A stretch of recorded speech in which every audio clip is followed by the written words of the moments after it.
Hello. This lecture will cover pages 64 through 75 of my lecture notes. Please print those pages out and have them in front of you as I present this lecture on Chapter 7D, Source-Free Circuits. We're going to start on page 64, discharging the capacitor as a source-free circuit. And after we talk about this, we're going to discuss discharging the inductor as a source-free circuit.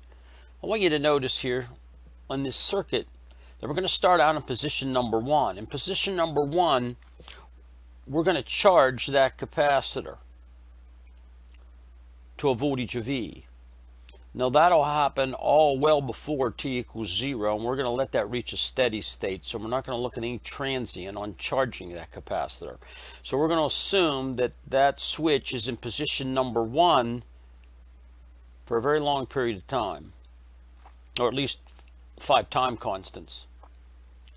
Then what we're going to do is we're going to throw the switch of the position to position 2. And we're going to do that at time t equals 0, and that's when we're going to be interested in the voltage across this capacitor, or the voltage V out, as I described it here. It's referred to as a source-free circuit because when you throw that switch to position 2, the source of EMF is no longer in the circuit, and that capacitor has a discharge path through resistor R, in this case in a counterclockwise direction. And there's no source involved in that. It's all decaying exponential. So that's the first thing I want you to notice. Source-free circuits are all decaying exponentials. Assume the capacitor was charged to a voltage V0 when the switch is moved to position number 2.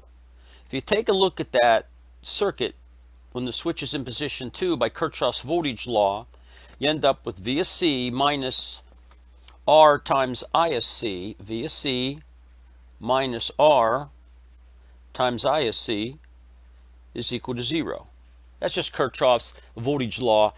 In this case, to show you, you could go clockwise or counterclockwise. You're going to get the same equation here. I started down at this point here, and I went counterclockwise around the circuit. Getting at closer to a standard form, I get R times I of C minus V of C equals 0. You note the voltage across the capacitor with respect to time is equal to 1 over the integral of I of C dt. But that's from the time of interest, t equals 0 to infinity. Anything before that is grouped as an initial condition. You can see it right here. So we just differentiate each part of that equation right there, and you get R times the derivative of the current with respect to time minus the current divided by C is equal to 0. We've done this before. This linear first order differential equation, we've solved that before, and it's a homogeneous equation because it's set equal to 0. And I want you to notice that this is the form. The form of the current is a decaying exponential. Well, you knew that from up here, because everything dies out, and you knew it from the homogeneous differential equation. It had to have this form. It's a decaying exponential, so you just have the transient form.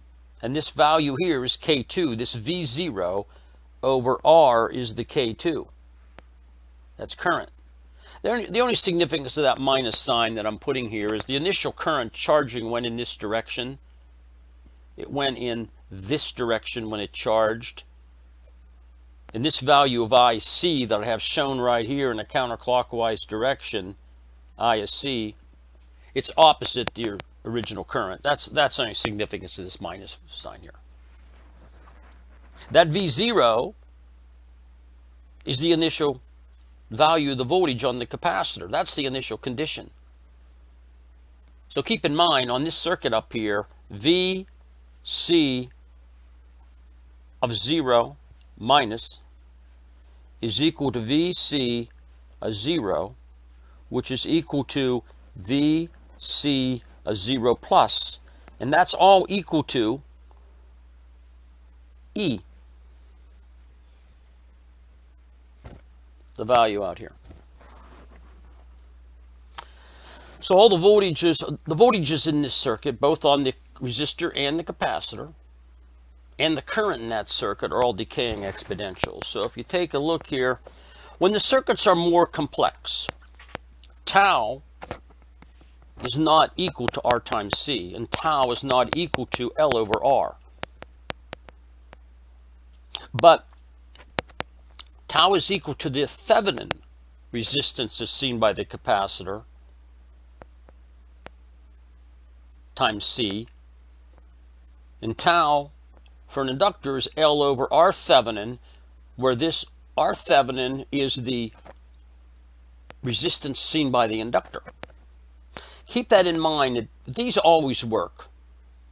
No matter what circuit you have, R Thevenin times C is the time constant in a capacitive circuit, and L over R Thevenin is always going to be the time constant in an inductive circuit.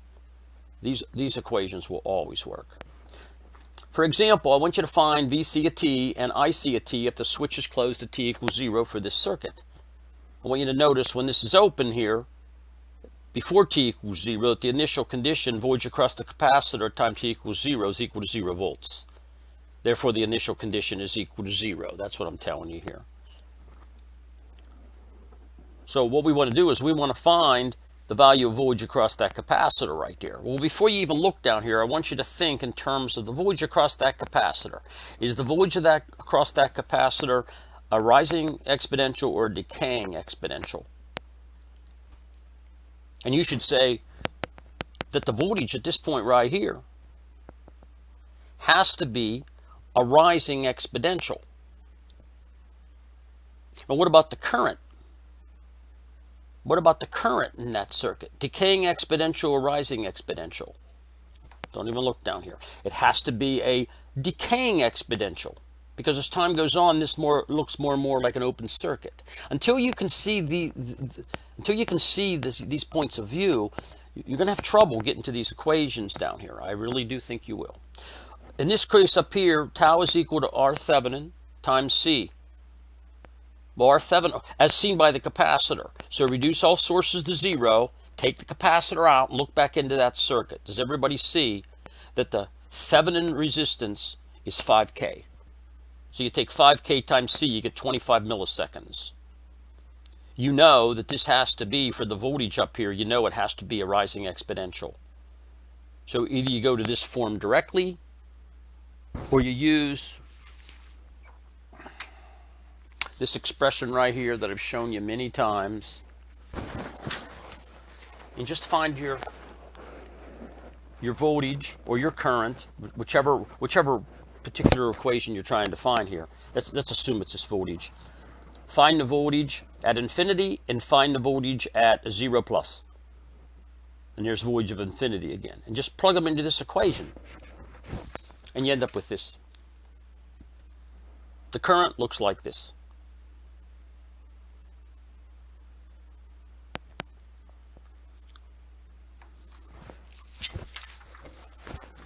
Example number 2.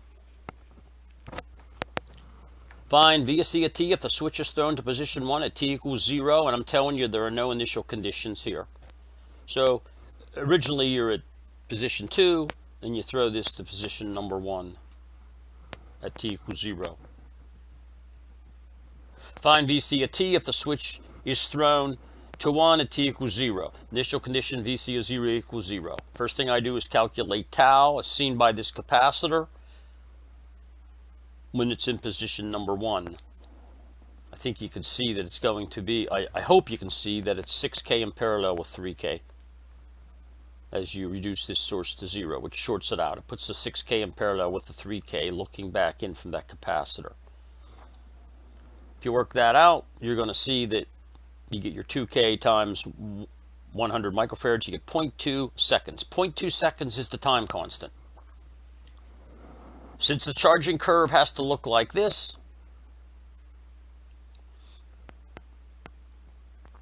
I want you to notice that E here is not equal to this voltage out here.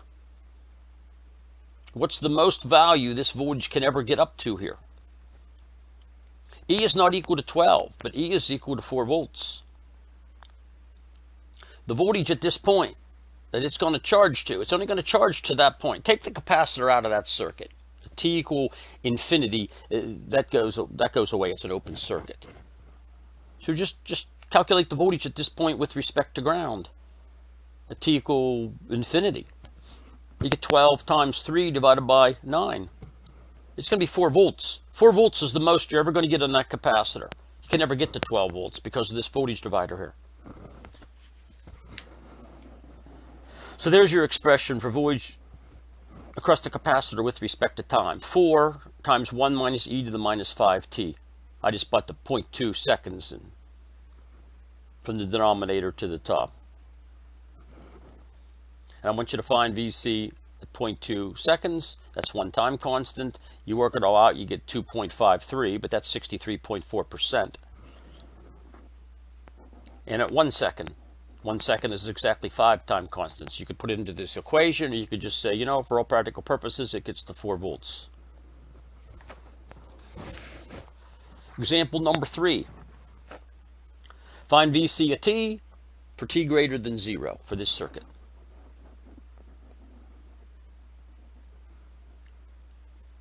I want you to notice that there's going to be an initial condition.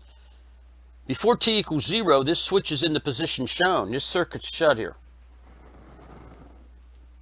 So you have to find that initial condition. You have to find VC of 0 minus, which is equal to VC of 0, which is equal to VC of 0 plus. I didn't write all that in here, but because voltage can't change instantaneously across the capacitor, you have to find VC of 0. Do you see it's 8 volts? That's your initial condition. The next thing I'd recognize looking up here, it's a decaying exponential, and I'd go right to this form here. Or, once again, you could go back and you could find your V of infinity, and you can find your V of 0 plus. Plug them into this equation right here. Either way, you're going to get this equation. Your time constant is equal to R Thevenin times C. R Thevenin is 6K. Take a look at it in the circuit. And here is my voltage across the capacitor with respect to time. The answer is equal to 8 e to the minus 1.67 t, and that's in volts. That's your V, C of t.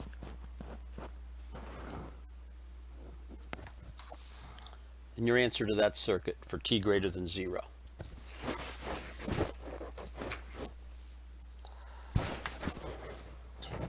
Can you tell in the circuit below what exponential form the following parameters will take? I just want you to look at this circuit here on page 68. And originally, the switch is in position 2, and then you throw it to position 1.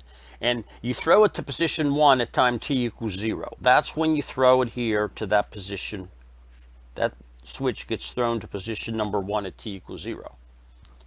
I want you to take a look at the current through the inductor and the current through the resistor from t equals 0 plus. It's the same current. It's going to be the same current. They're in series. Is it a decaying exponential or a rising exponential? Take a look at the voltage across the resistor. Decaying exponential or rising exponential? Take a look at the voltage across the inductor. Decaying exponential or rising exponential? Answer those questions right here. Thinking logically. Before you turn the page. Turn the page, and here's your answers. I want you to notice that the current to the inductor with respect to time, which has to be the same thing as the voltage through the resistor with respect to time, is a rising exponential, and that's the form right there.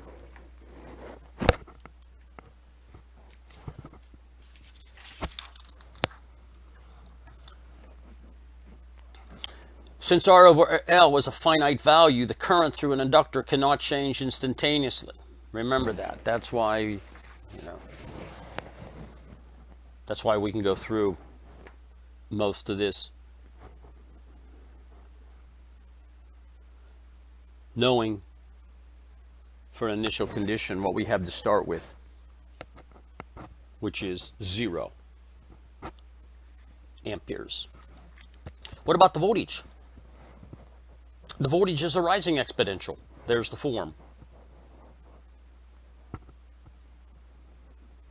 That's the voltage.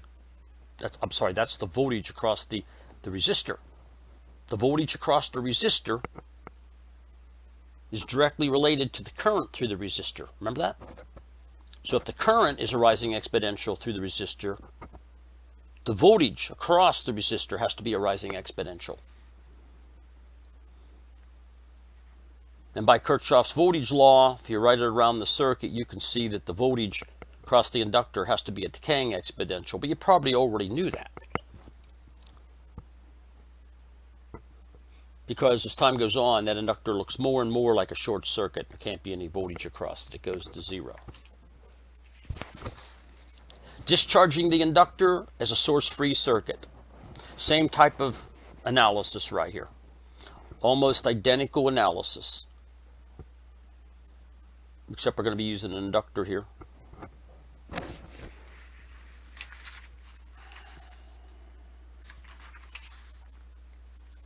Matter of fact, I started that out on page 68. Matter of fact, I guess that's what led us into this. 68 is this circuit on page 68. So I want you to take a look at this and see if you can end up with the same equations. Tau, don't forget, is equal to L over R Thevenin.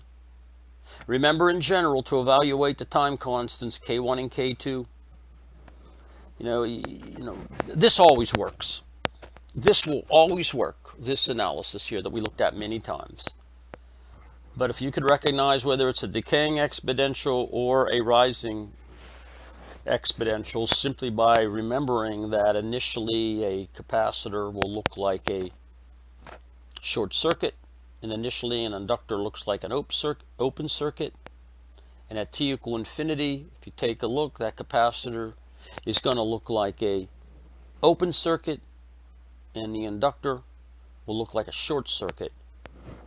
You can see what form these voltages and currents take on.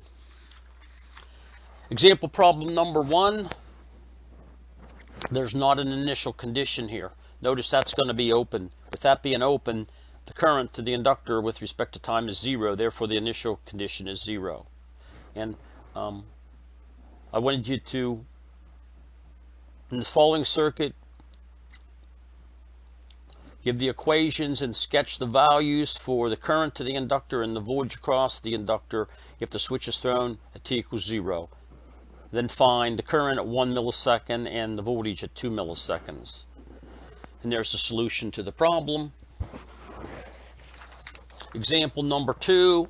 In example number 2, you're going to open that switch as t equals 0. So there is an initial condition there. I like this example number 2 here.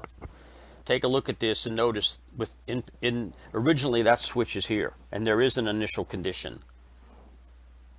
And that initial condition has current flowing from plus to minus here in this direction, flowing down, and the current IL is flowing from left to right, Here's the initial current when you're in this position here, when your switch is closed, and here's the current flowing down, plus to minus. Then it joins and comes back over here to the 36 volts. I want you to find the current, this current up here, the current through the resistor, the 4 ohm resistor, for t greater than 0, and sketch it. And here's the solution to it. And this is what it looks like. It's a step response. And you say, well, wait a minute. Current can't change instantaneously through an inductor. Well, you're right, it isn't. It isn't. We're talking about the current up here. Do you see? Let's take a look at this real quickly. The current goes from left to right originally. Then when you open this switch, remember the field collapses? And this inductor changes polarity. That's why I put a minus and a plus here. And it's a source-free circuit. It collapses on itself like this. So do you see the abrupt change in direction of that current? That's this abrupt change here. It's gone from 2 amps originally, and that's easy to see when you take a look, and this is a short circuit. You can calculate 2 amps originally. So you're up here, 2 amps. Then when you throw that switch, it drops down to a minus 4 amps. Why minus 4? Because it's going in the opposite direction up here. This is a good problem here I want you to look at. And here's some comments on it. Note in the previous problem, although the current in the inductor is continuous at t equals 0 minus through t equals 0 plus, the current in the 4 ohm and the 8 ohm resistors, which are the same current, have a step response at t equals 0. Here's that step response right here. It's a step. It's a downward step, but it's a step to this point. And then it's decaying in 5 time constants back to 0. Inductors can never have a step response in current. Resistors can. But why can't inductors never have a step response in current? Why? Well, you can answer that. Current can't change instantaneously through an inductor. More complex problems require a problem-solving strategy, and this is where we'll pick up on the last lecture for this chapter, at least for first-order systems. And that concludes the lecture.